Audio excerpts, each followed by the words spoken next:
Hi, I'm Eric Bailey. This is Shelby Perry. We're the Wildlands Ecology team at Northeast Wilderness Trust. And we're here today in the Blue Mountain Wilderness Sanctuary in Rygate, Vermont, hanging out in a northern white cedar swamp.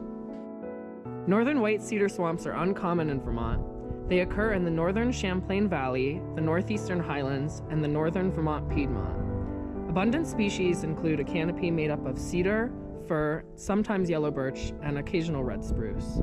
Shrubs can include raspberry, honeysuckle, and buckthorn. Herbaceous plants include sedges, bunchberry, goldthread, and common wood sorrel. And bryophytes are very common, including fern moss and stairstep moss. Features include moss-covered hummocks and sometimes rare plants like orchids. Conserving these types of swamps are very important because there's not many left.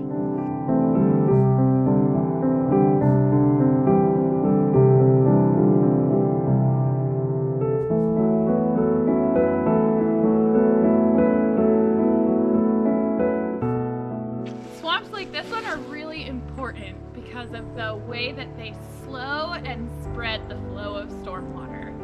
In high rain events, swamps with abundant woody debris can slow down water that sheet flows across the surface, help it infiltrate into the ground and recharge groundwater, and that'll slow down stream flows coming out.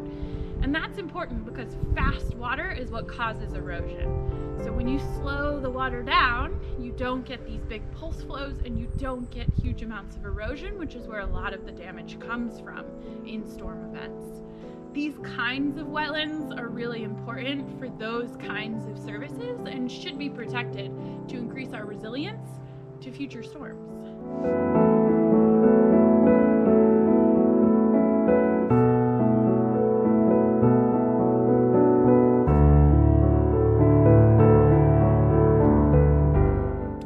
Wetlands clean water in 3 ways: sediment trapping, nutrient removal, and chemical detoxification.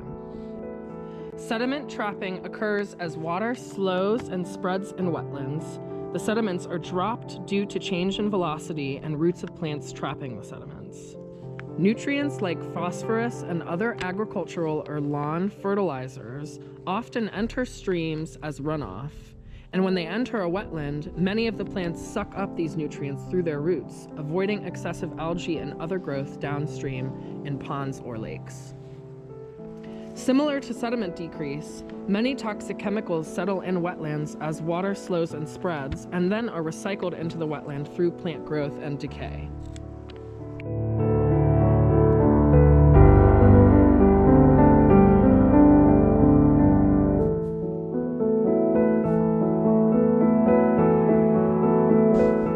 To learn more about Blue Mountain Wilderness Sanctuary and the importance of conservation and protecting these areas, visit newilderness.trust.org.